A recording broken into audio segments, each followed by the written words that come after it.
Espera, muller. Son as cousas do directo. Xa está a retransmitir? No. Pues vaya, sé que non fagan vos políticos de aquí.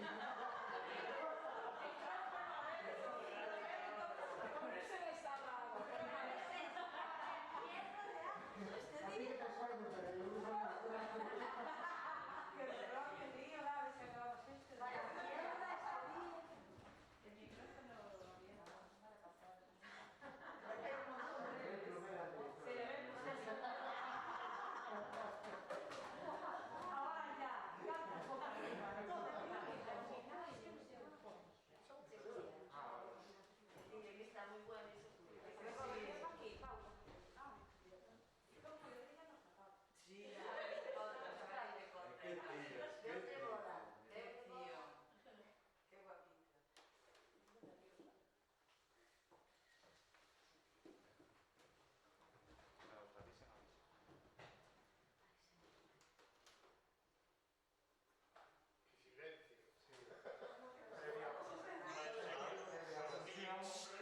Dime. ¿Que eso estamos? Eso estamos en directo, chicos.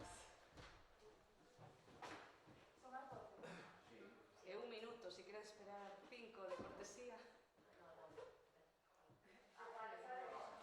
Veña, dale. Bueno, moitísimas grazas a todas os que nos estades seguindo. Hoxe o día do teatro, así que comenzamos coa primeira das actividades. A segunda será a tarde, é un proxecto realizado por a EDE de Comunicación e Deseño. Temos a sorte de que van facer a súa estrea a 7 da tarde. Agora imos comezar coa lectura de teatro dramatizada. Quero dar as gracias a todos os que fixeron posible esta actividade. Quero dar as grazas especialmente ás traballadoras da Casa da Cultura, moi especialmente a Bea e a Ana, que fixeron que fora moi fácil planificar esta actividade. Darle tamén as grazas a Roberto por estar hoxe aquí, o director da mostra, que ven a facer a presentación, e tamén moitísimas grazas por toda a súa colaboración. Por suposto, moitísimas grazas a todas as persoas que se anotaron para participar desta lectura, incluso xente que veu desde fora facendo un grandísimo esforzo. Moitísimas grazas ao Teatro do Pilar, que é parte fundamental tamén desta actividade que realizamos hoxe aquí. Quero darlle as grazas enormemente a todo o equipo, novamente a todos os que estades aquí, moitísimas grazas. Deixo-vos agora con Roberto, director da MIP, que tamén vai facer unha pequena presentación e ler o manifesto polo Día do Teatro. Graciñas.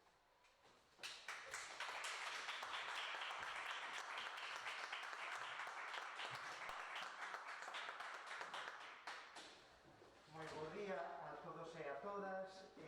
Hoxe é un día de festa porque estamos a celebrar na capital do Teatro de Galicia o Día Mundial do Teatro. Moitas grazas ao Concello de Ribadavia por permitirnos celebrar en comunidade aquí en Ribadavia esta festa. Vou ler o manifesto escrito polo actor Evaristo Calvo, é o manifesto galego do Día Mundial do Teatro. O manifesto internacional é de Helen Mirren, pero esta mostra internacional que eu represento en esta capital do teatro galego, pois nesta ocasión vai ler o noso manifesto, o manifesto galego que escribiu Evaristo Calvo para a Asociación de Actores e Actrices de Galicia. A continuación da lectura do manifesto, bueno, o que dicía que moitísimas grazas ao Concello, especialmente a Paula, Concelleira de Cultura, porque a actividade actividade teatral de Ribadavia non solamente se restringe ao mes de xullo e que tamén esteamos aquí e posibilite a celebración do Día Mundial do Teatro. Moitísimas grazas, Paula. E logo despois, pois, como dicía, que esta é unha celebración en comunidade, como queremos dende a mí, pois florece non solamente o teatro afeccionado, unha escola municipal de teatro, senón que florece a paixón polo teatro. Afeccionado e amateur, son amadores, e aquí temos a xente que ama o teatro e que nos darán boa mostra da paixón, da entrega a través dunha lectura de textos dramáticos que forman parte da colección Abrente da MIT, o premio convocado polo Concello de Ribadavia e a MIT, que é un dos referentes dos certames teatrais da creación dramatúrxica en galego. Concretamente, os dous textos que se lerán son Boaxa e Carmín e Asfixia. Boaxa e Carmín é un texto de Esther Carrodeguas que temos a sorte de que vai traspasar as nosas fronteiras e vai ser escenificado no Teatro Español por Natalia Menéndez, unha directora que xa estivo aquí na MIT representando Tebas Lan. Como directora do Teatro Español, pois interesouse por este texto que forma parte da nosa colección da nova dramaturga Esther Carrodeguas, que é unha rianxeira que estudou na Escola Superior de Arte Dramática e gañou este texto que está inspirado na biografía das dúas Marías. A lectura será de fragmentos, evidentemente, non da obra completa, e os fragmentos que lerán Boaxa e Carmín estarán lidos por Nerea e por Ana. Logo, despois, o outro texto, Asfixia, é un dos máis recentes que forman parte da nosa colección de textos teatrais, que é o texto Asfixia, de José Luis Baños de Cos, unha peza cómica, sarcástica, que nos permite reflexionar sobre as relacións, non solamente as relacións de parella, senón as relacións entre as persoas a través da importancia da palabra e tamén da interculturalidade. Asfixia é un texto dun novo dramaturgo, dun jerezano, un andaluz afincado en Galicia e que prestixia a nosa lingua, ao mellor non tanto como podemos facer algúns dos galegos, porque ele adoptouna como lingua propia e dalle o valor literario e o valor artístico para escribir unha peza que foi merecente do Premio Abrente no ano 2019. Os fragmentos de Asfixia serán lidos por Paco, por Merche, por Mundo, por Silvia, por Isabel e por Bea. Espero que gocedes desta lectura e paso xa, sen máis, a lectura deste manifesto de Evaristo Cano. Hoxe vimos de rematar outra volta ao redor do sol e outra vez celebramos o Día Mundial do Teatro. E outra vez, neste lugar do mundo, alguén escribe un manifesto galego no Día Mundial do Teatro. O que escribe nesta ocasión é un actor que prefire chamarse intérprete. Así, sen máis explicacións. E este intérprete, dun tempo a esta parte, sofre pesadelos ao soñar cunha sala case baleira, con contadísimos espectadores cos ollos abertos, pero sen boca, e sen musculatura facial que a circunda. Rostros illados, distantes, inexpresivos. Ao saír a escena, o intérprete comeza a falar e a moverse polo escenario e ao reparar na platea paralízase e enmudece. O tempo pasalle lento, pesado, espeso e esquece que é o que fai nese lugar. E falta o aire. E sobre de cobertor e acorda angustiado e vai tomar café para non volver ao soño desacougante. Celebramos o Día Mundial do Teatro nun contexto presuntamente provisorio no que está restringida a razón da existencia do teatro, que é a congregación, o encontro en lugar e tempo das persoas que toman parte do fenómeno artístico que é a función teatral. E aínda que este restringimento non viñese dar na precariedade dos intérpretes do teatro, aínda que non significase o empobrecemento material que supón un golpe mortal infringido na parte máis sensible desta arte, mortal pola dor que provoca na xente da escena e mortal polas ocasións perdidas de comunión da escena coas persoas espectadoras. O que perdemos, as intérpretes do teatro, é o sentido da nosa esencia como tales. Esta peste imprevista ven a sumarse a outras pestes que parecen formar parte indisociable do noso oficio. O desemprego, a baixa consideración social dos artistas e das artistas. O teatro é unha arte inmortal, mas esta arte inmortal ten a súa cara viva no agora, no tempo dos vivos que non somos inmortais. Esta xente de agora está a soster ferida a arte que a humanidade se deu a si mesma para se recoñecer.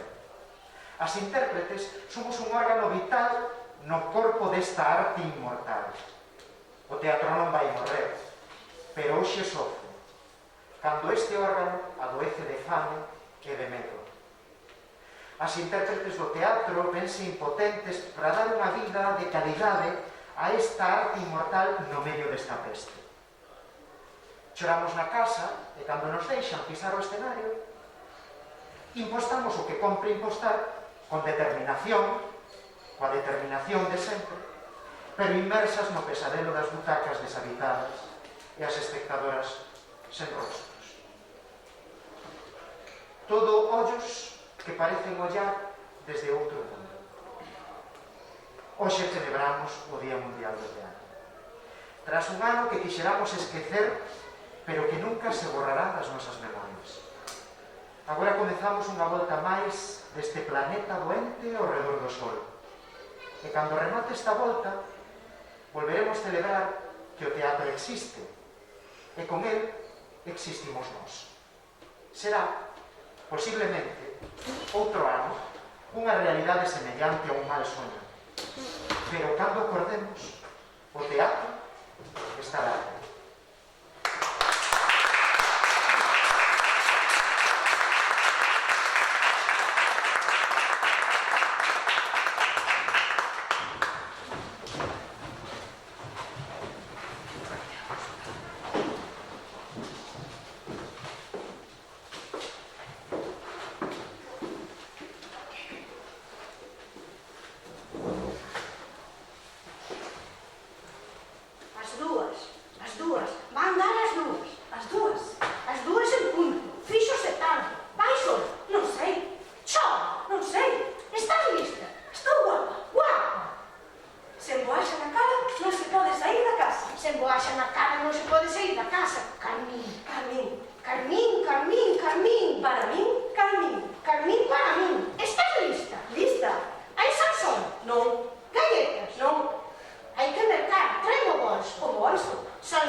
Puta, perdón, que miras? Que miras, por?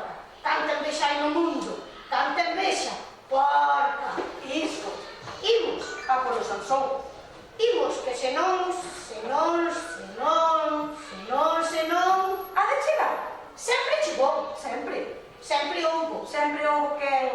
Sempre houbo e punto. Mira ali. Hoxe está ben guapo. Guapo, guapo. Cala. Podes calho eu. Cala. Só por hoxe. Cala. Bo día. Cala. Buenos días tenga usted.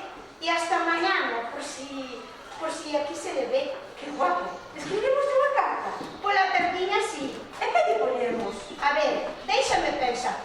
Ben querido estudiante, 2 puntos. a miña irmán e máis eu vimos na Alameda, as dúas. Levabas unha chaqueta gris, Que che quedaba moi ben. que che prestaba moito. Que te facía moi guapo. Mirámoste como a ninguén. Creo que nos miraches ti tamén. Iso, chisqueiche un ollo. E agora morremos de amor. Por ti. Dende entón é difícil respirar. De tanto amor. Quero pasar contigo. E ter nenos e nenas. E facer unha familia. Estou sen aire de tanto amor. Non será tanto. Eu respiro mal. Hai que coller Sansón, Sansón. e galletas María. María. E algo máis. Será. A de dar. Collemos o Sansón agora ou agora? Agora non vai a ser. Sansón para o meu corazón. E galletas María. Galletiñas María. Xa está. Xa está. Pois a Praza do Toural, A Praza do Toural. e logo a Alameda, A Alameda. e media volta. E volta inteira como a noria. Que noria! Que bonito sería unha noria e as festas e todo o mundo ben guapo e homes con traxes novos. Pois non, Como non? que non hai noria. Xa virá algún día. Puta, lurria, putón, roubáchelo, porque és unha porcona. Era noso, pero xa non o queremos, xa temos outro. Sóbranos, a nós sóbranos. Sóbranos e sóbranos, media volta. E volta e media. Coralia, Que? pasa e cala, camiña, anda. Dalle, faise tarde. Parou O que? de chover. Parou de chover. E saiu o sol. É que ves está con este sol. Dá gusto. Gusto dá, sí, dá gusto. Dá gusto. E ata parece que dá caloriña. Imos por a Rúa do Franco. Non, Por que? porque non. Imos por a Rúa Nova. Non chove. Imos por a Cadrería. Como sempre. Como sempre que fai sol. Cala. Era por ir ver a catedral. Nin por ir ver a catedral nin por nada. Nin se pode nin se debe cambiar a ruta. Non se pode. Mira, aí o está. Hoxe estamos che ben. Gústache? Non. Pareceu. Pois non, e calas. Pois a min... A ti tampouco. A min sí. Cala. E se me gusta? Faz como se non, e calas. Pois sempre nos gusta o mesmo. Claro que non che guste. Cala. Gústache? Non. Claro que che gusta. Cala. Un pouco sí, pero non debería. Ves? Se o sabe teu pai, Ou Manuel. cala. Calo. Gústame, de arriba a baixo. Verde como a música. Cala. Mentres non sexa gris. Cala. Ou negro. Calarás. O negro non é unha cor nin a nada. Ben o sabes. Sigue, camiña. Non mires, non mires, non mires, non mires. Xa pasou? Miraches. Non. Pois mellor. Estás ben? Ben, mellor que ben. A min non, non. A min non. A min nada. Estáse ben con este sol de maravilla. E teño que cuidarte, por iso che dicía que pecharas os ollos, pero eu estaba ben. E con este sol de maravilla, estou de maravilla. Sí, estáse ben. Polo sol e a caloría. Fai tan bo día que se cadra esta tardiña. Esta tardiña que? Non estarás a insinuar, si... Estás a insinuar, porque foi aquí mesmo no preguntoiro, xustamente no preguntoiro. Subindo polo preguntoiro arriba, onde onte ou antante, non recordo, que desvergonza. Unha desvergonza, sí. Que vergonza. Unha vergonza e unha desvergonza. Dicirnos a nós, mulleres decentes. Onde se viu? Iso, onde se viu? Dicirnos a nós de sair pola noite. Non é non. Nin por isto, nin por aquilo, nin por outro, nin ás 6, nin ás 7, nin ás 8, nin hoxe, nin mañá, nin nunca. Nin nas festas do apóstolo. Iso, nin nas festas do apóstolo. Así lle dixen, ben o sabes, nin nas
todo o día no estante, Na fonte, sen sair do percorrido, sen sair, e sen ir a ningures. sen ir, Nunca.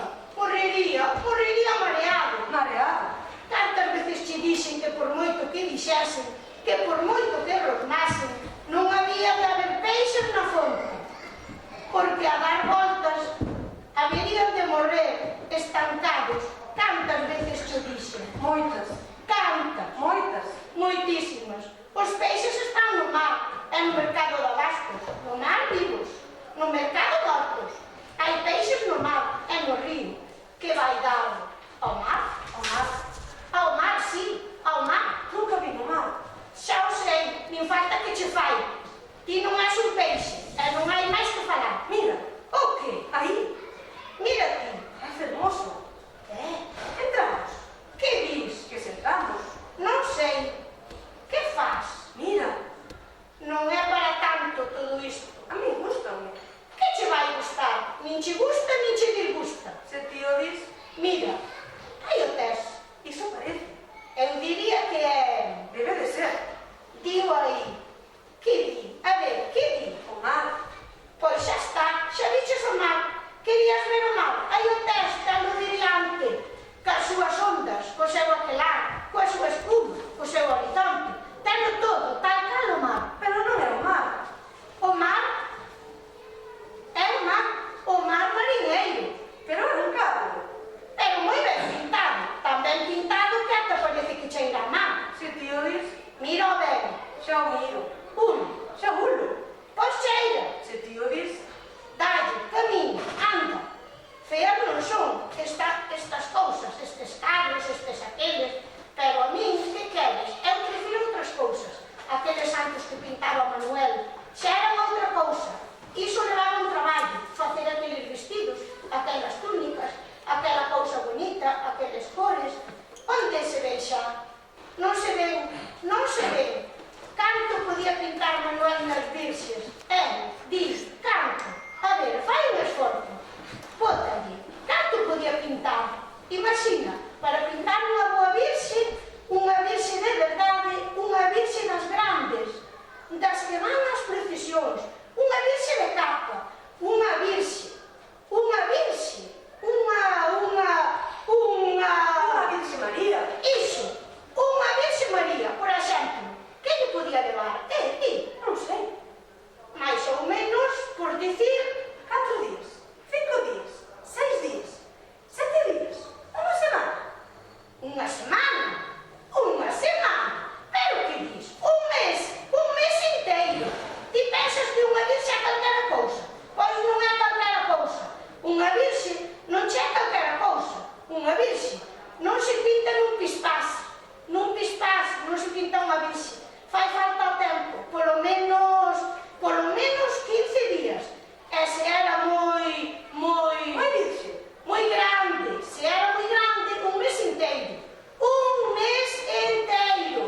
E a darlle a virxe, dalle por aquí, dalle por alá, dalle por aquí, dalle por alá. Non deixaba lugar de se pintar. Dalle por aquí, dalle por alá, dalle por aquí, Dalle por alá.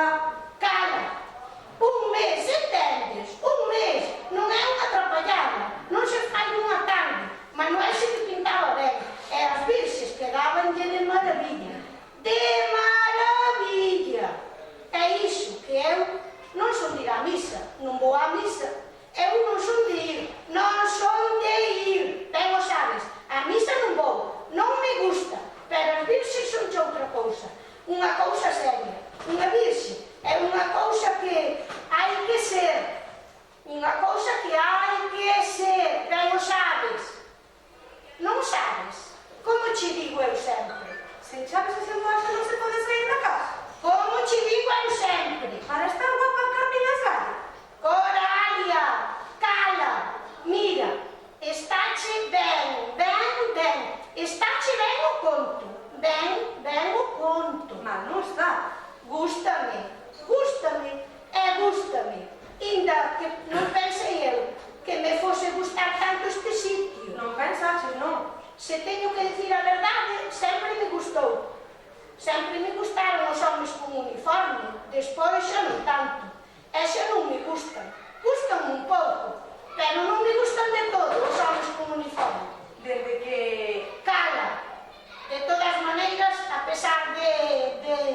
todo.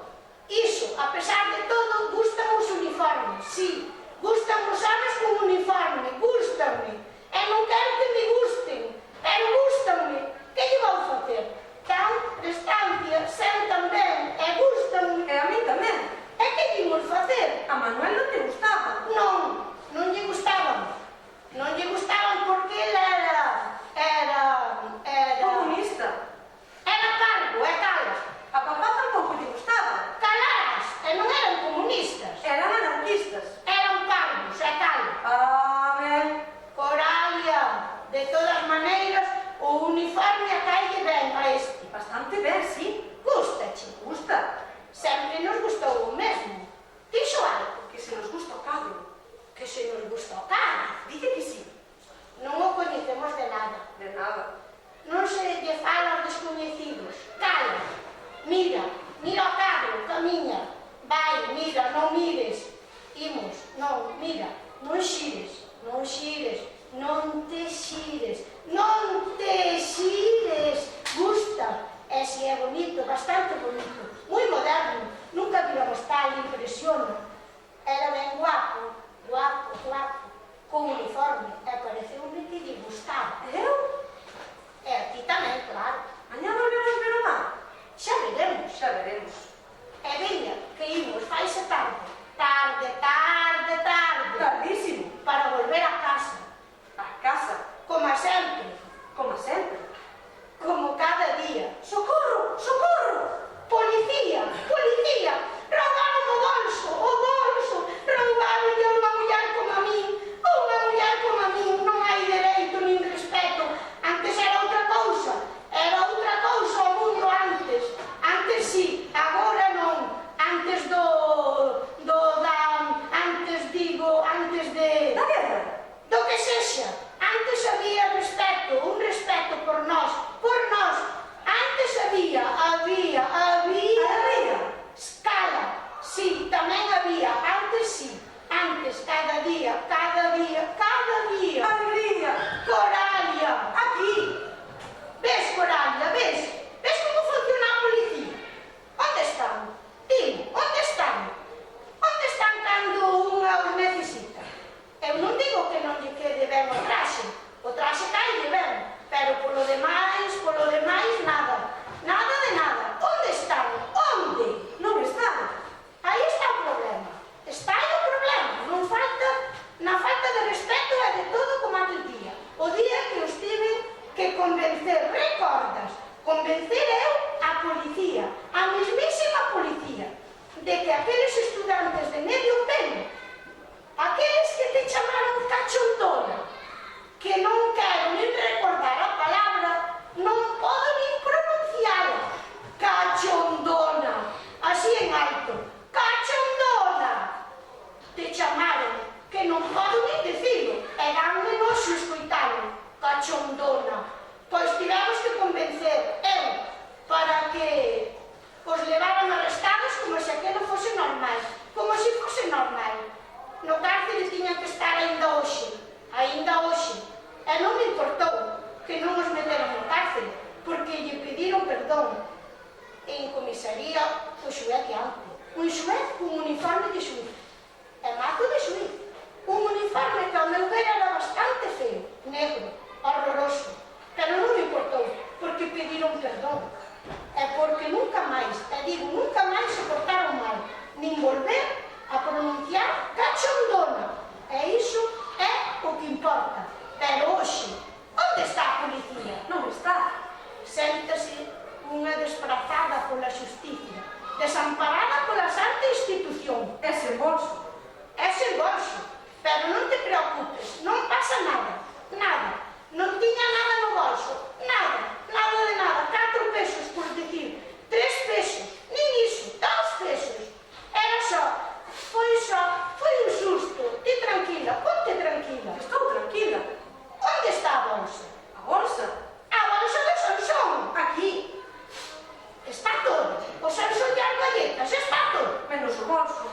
Non hai problema, non pasa nada. Non tiña nada no bolso, só un peso, nin un peso. Nin un peso. Iso, nin un peso, estou sen bolso. Pois estou sen bolso. sen bolsa, sen paño, sen paño. Bordado por mamá antes da... É sen o meu abalo que me trouxe o Manuel. de Vigo. É sen boaxa na cara. Non se pode sair da casa. A boaxa é necesaria, por si hai que retocarse. Agora estamos sen boaxa, É sen carmín. sen nada de maquillaxe. Hai na casa. Boaxa. Hai, Non sei. ten que haber. E se non facemos pó de arroz, pero sen boaxa na cara, Non se pode sair da casa.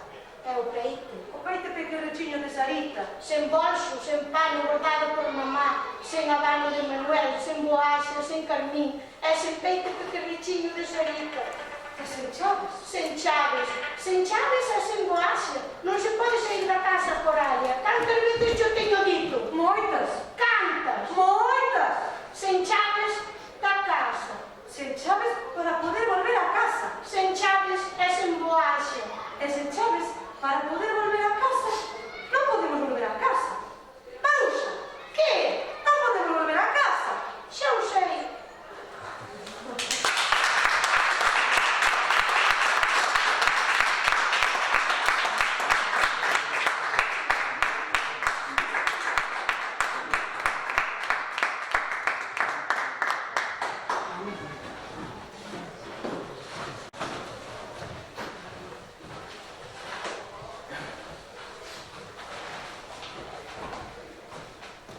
Escribo estas líneas dende un lugar fora da rutina que tiña por habitual.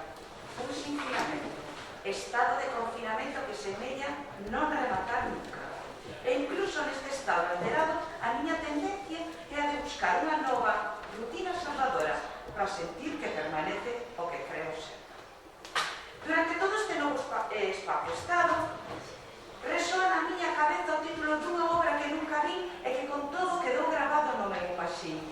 A rutina é o deber de todas as criaturas, pero esa rutina, esa aspiración á normalidade, serve ás veces como gaiola do noso eu, máis persoal, que se confunde co eu social, que é o que os demais ven de nós e que nos esforzamos constantemente por manter. Non vaya ser o demo que quedemos sós, que non nos acepten que rematemos afogados na lama.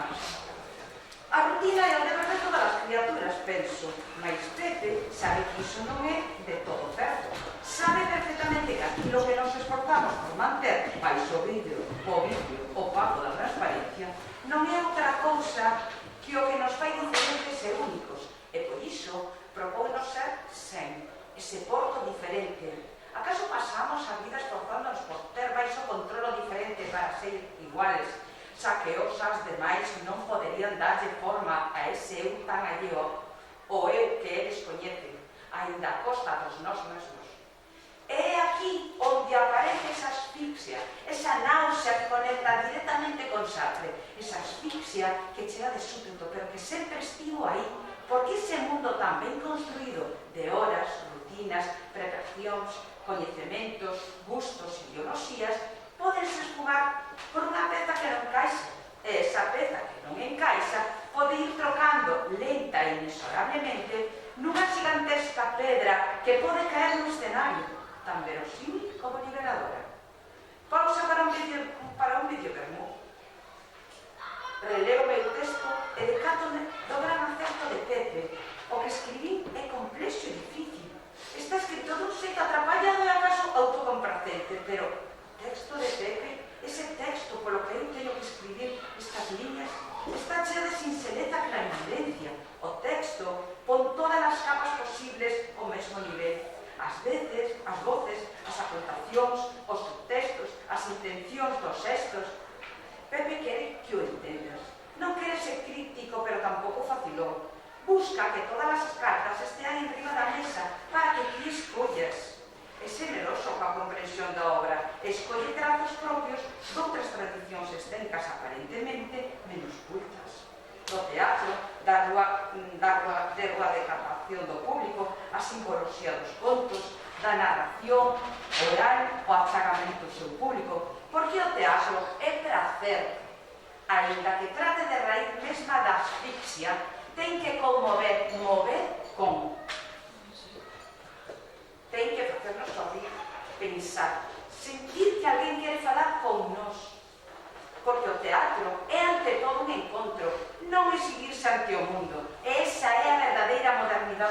texto. Non pretende serlo. A súa honestidade tan só é posible como alguén nos abre os ollos dun xeito generoso, alguén como a Pepe. Vide, achegade. Vou contar a historia como Ágata, días antes de cumplir 34 anos, acabou coa súa cabeza dentro dunha cunca do váter. A noite anterior a que Ágata rematase coa cabeza no váter, soñara cunha manda de porcos, mellor dito, con 7 escuros seres de cabeza de porco e corpo humano. A mañá seguinte, durante o almorzo, o non preguntarlle ao seu marido, Iván, como dormira debido a que non tiña costume de preguntarlle ese tipo de cousas, ela sentiu a imperiosa necesidade de contarlle. Dixo, esta noite non dormí ben. Iván, oír aquilo, non detivo a dentada da súa torrada, nin o posterior rolo de café amargo que cada mañá almorzaba. Ágata pensou que quizás o seu marido esperaba recibir máis información antes de dicir algo. Ao fin e ao cabo, Iván era un home parco en palabras e ela se lhe dicía que non dormía ben. Así que Ágata interpretou aquel silencio como unha invitación a continuar e continuou. Un soño extraño.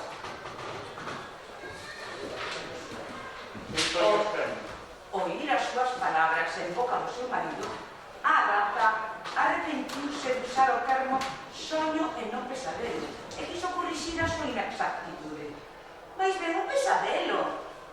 Ante aquel cambio, evidentemente, o seu marido, parco en palabras, tan só puido repetir un pesadelo. Habería que sinalar que a esta altura da escena Iván a acabar a torrada e dispoñíase a apurar o último grolo do café amargo que almorzaba cada mañá, polo que o pouco tempo que a Ágata posuía para contarle o seu soño, extraño primeiro, pesadelo despois, esgotábase. Ela sabía que os horarios domésticos son como os camiños que o uso traza e iso non se pode alterar sen previsto.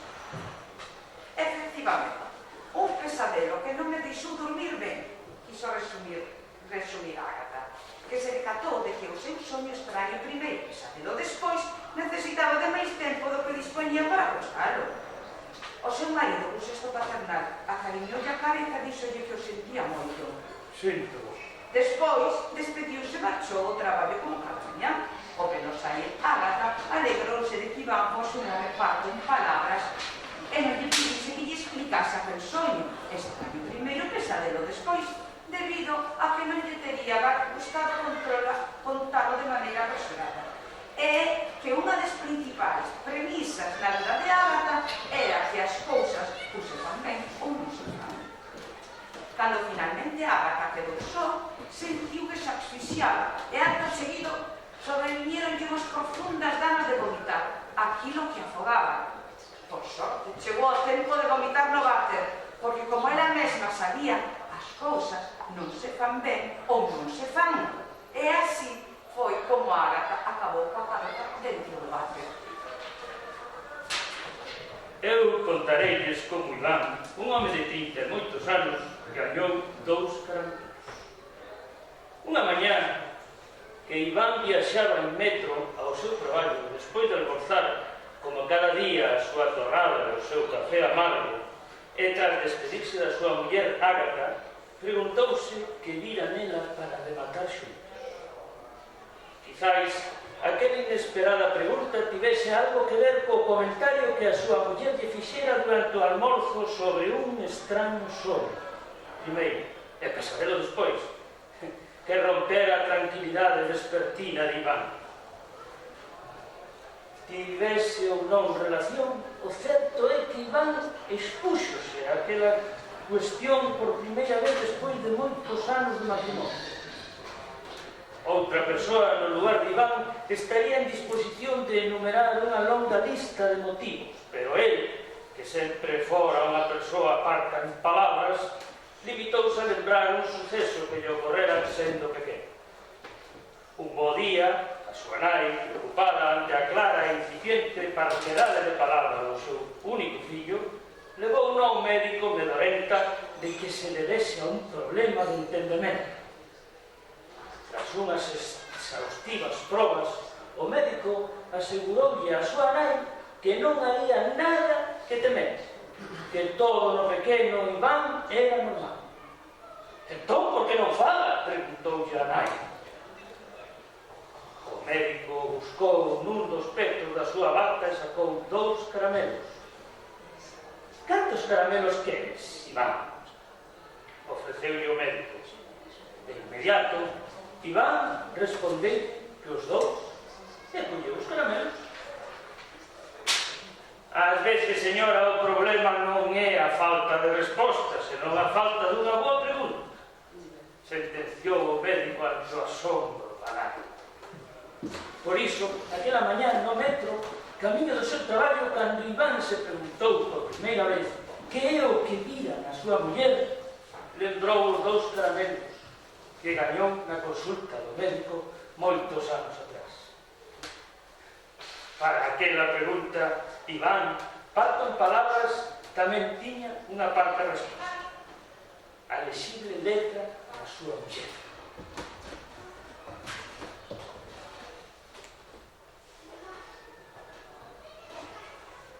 Retrocedendo na vinculación causa-efecto, poderíamos dicir que se Ágata e Iván nunca se coñeceran, ela non teria rematado coa cabeza dentro do váter días antes do seu aniversario.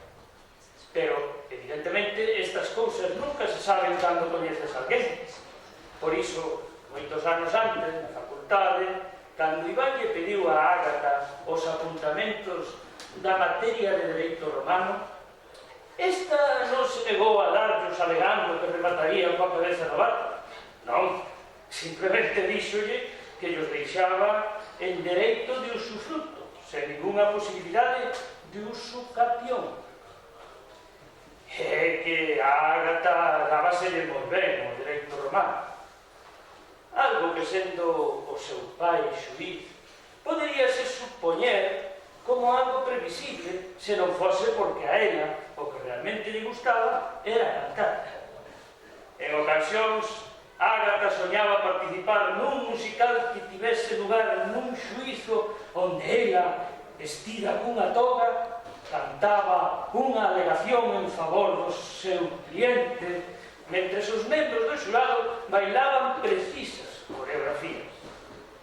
Este era o resultado do seu soño, ou, máis ben, o resultado de mesturar o seu propio co do seu pai.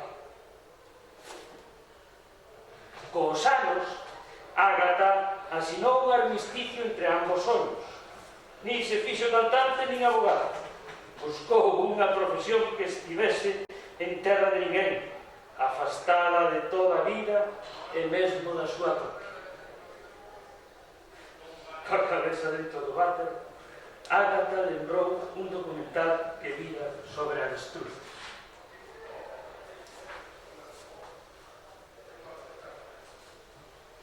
Así o oí. En Tobolsk, unha pequena cidade de Rusia, a porca de Vladimir Glasha, deu luz a 7 porquinos. Odín, Va, Tri, Chetier, Piat, Sest e Sen. Segundo a tradición siberiana, o 7 é o número da boa sorte e da abundancia. Así que, desde o seu nacemento, Sen, o 7º, foi recibido con multitude de bendicións e privilexios respecto aos seus irmáns. Non en balde, Sen sería entre todos o destinado a perpetuar a especie. Así o oí. E así o contei. Agora contaremos como unha noite Ágata ordenou os libros do andel alfabéticamente, primeiro por épocas, despois para rematar clasificándoos por números de páxinas. Tras a cea daquel día onde Ágata tivera a cabeza dentro do váter, ela e Iván vían a tele. Despois de xogar un inter a ruleta rusa comando, Ágata lembrou a aqueles seres do seu soño, extraño primeiro que sabelo despois. Por uns instantes valorou contar ao seu marido, pero evidentemente non era máis apropiado despois do longo día. A ninguén lle apetece escoitar algo así antes de dormir, pensou Ágata. Así que Ágata tan só preguntou a Iván que tal lle fora o día. O día? Repetiu Iván preocupado en palabras. Sí, o día. Confirmoulle a Ágata que sempre creera que, como a gripe ou o sarampión, a propiedade era algo que se termina contagiando. Un anuncio do novo Citroën 5 portas e outro dunha crema rejuvenecedora con efectos clínicamente probados a partir de 48 días. Iván Parco en palabras respondeu: Ben, ben, ben. Replicaron mutuamente sen deixar claro se simplemente repetían ou celebraban a resposta do outro. 6 anuncios máis tarde, ao final dun capítulo de serie Friends, Iván desexoulle boas noites a Ágata e foi dormir. Boas noites. Cando Iván foi dormir, Ágata quedou rodeada da teleseries con cabeza de porco humano que agardaba pacientemente para coarse nun soño extraño primeiro pesado despois. Para evitalo, Ágata decidiu non dormir, recolleu o resto da cea, limpou a cociña e mesmo ordenou os libros do andel alfabeticamente, primeiro por época, despois para rematar clasificando polo número de páxinas. A fin e ao cabo, as cousas ou se fan ben ou non se fan, pensou Ágata, e desta maneira foi como Ágata ordenou os libros do andel alfabeticamente, primeiro por época, despois para rematar clasificados polo número de páxinas. Pero todo foi inútil debido a que dormir, hai que dormir, e eses escuros de cabeza de porco e corpo humano non tiñan outro lugar onde ir.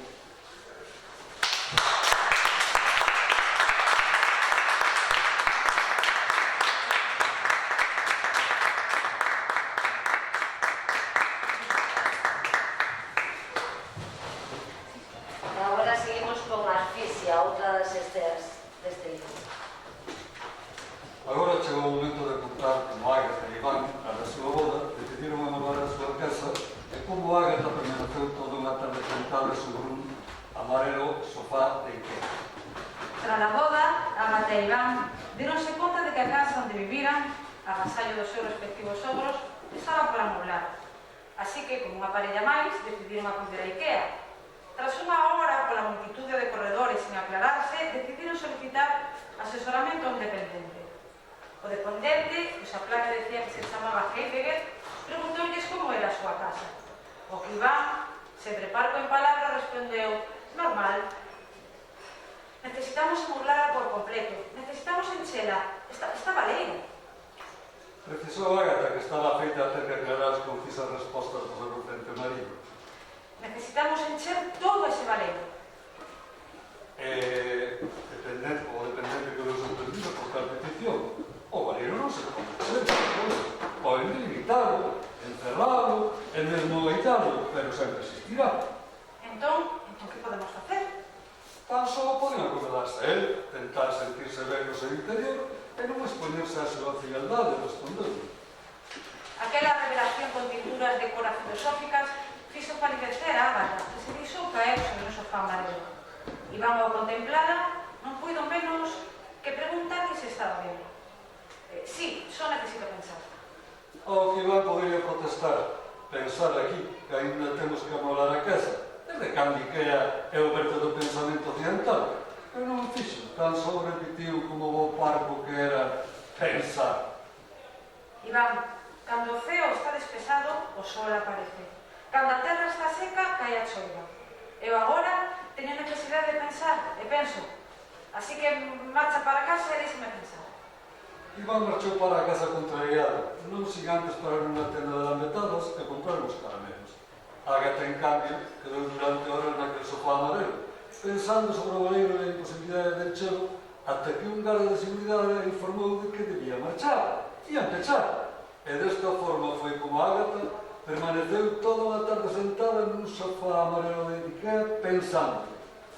Despois de que o garda de seguridade a convidase a abandonar o establecemento e cando atravesaba a sección de mobles de xardín e terraza, a Ágata sobreveulle o recordo da súa nai e comezou a chorar. Así foi, entogou. O frío inverno deu paso á esperada primavera e o corto verán e finalmente a caída das follas. Todos os portos fixéronse aos privilexios dos que gozaba Sen, o sétimo, e aínda que o aceptaban como un máis, sempre o miraban con desconfianza. Mirade, non come como un porco. Ai, costeletas! Mirade, non dorme como un porco. Oi, lacón! Mirade, non se enlama como un porco. Oi, tociño! Mirade, mamá marcha co granxeiro. Ai, lombo. Mirade, sobe na carreta. Oi, xamón! Mirade, afástase no horizonte. Oi, adeus, mamá. Así foi. Así o contei. A continuación relataremos a cea que tuvo lugar nun elegante restaurante entre Xavier, sui de 50 e tantos anos, e a súa filla Ágata, e con unha roca xigante que eu sobre a súa mesa. Como cada ano, días antes do aniversario de Ágata, Xavier convidara a súa filla a un deses elegantes restaurantes, onde hai músicos que amenizan a velada. Despois de que ambos mirasen a carta, Xavier pediu solombo con salsa roquefort e quis de ovos de paspallás. Ágata limitouse a pedir unha ensalada. Unha ensalada vegetal, por favor. Comeron en silencio, sen ninguna incomodidade, como sempre facían, como aqueles que teñen tantas cousas pendentes de dicirse que a estreiteza da boca impide sacar o tapón. Viño? Sí, grazas. Pásemos sal, por favor. Claro, pimenta? No, está ben, grazas. A relación entre pai e filla sempre estive marcada polo exemplo da nai de Ágata. Cando Ágata tiña 7 anos, abandonounos para marchar ao Tíbet en busca de iluminación. O sábado é a cea. Sí, ali estarei. Moi ben. A canción que toca? A do anuncio do novo Citroën 4x4. Sabía que me soaba de algo. Este abandono sempre estivera presente na súa vida no momento del mesmo xeito que unha pesada pedra inmóvil que ambos se negaban a ver. Que tal nos xugados? Como sempre. Xa. E o traballo? Moito papelame. Imagino. Mais viño? Non, grazas. Paradoxalmente, a profunda iluminación por parte da nai de Ágata deixou as casas tanto ao pai como á filla. Quen apagou a luz? Parabéns para ti, nesta data querida, moitas felicidades, moitos anos de vida. Date presa, pide un desexo. Agora, sopra para que se cumpra o teu desexo. Ben! Parabéns! Non tiñas que molestarte. Dame o teu prato, cortareiche un anaco. Cando se veio cortado o anaco, a súa filla preguntoulle se o pastel estaba feito con manteira e ovos. Evidentemente sí, senón non sería un pastel de aniversario. Sinto, pero non podo comelo. Non podes o qué? Comer o pastel. Por qué? Leva manteiga e ovos. Non como nada de orixe animal. Ah, non o sabía. Sinto. Non te preocupes, está ben. Sen perder o sorriso, Xavier lanzou o pastel contra a pedra. Feliz aniversario, filla! E deste xeito foi como Ágata ceou co seu pai e unha pedra días antes do seu aniversario. Aquela mesma noite, mentras Xavier dormía abrazado a unha pedra, sentiu que algo obstruía a súa bolsa e comenzaba a asfixiarse lentamente.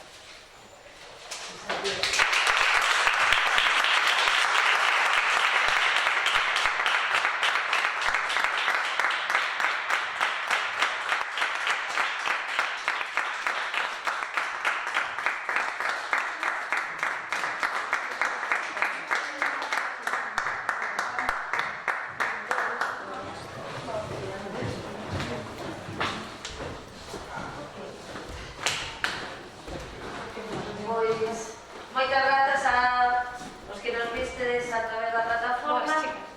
Un ano máis en Rivadavia, referente do teatro e cuna do teatro. Moitas grazas e bo día mundial do teatro.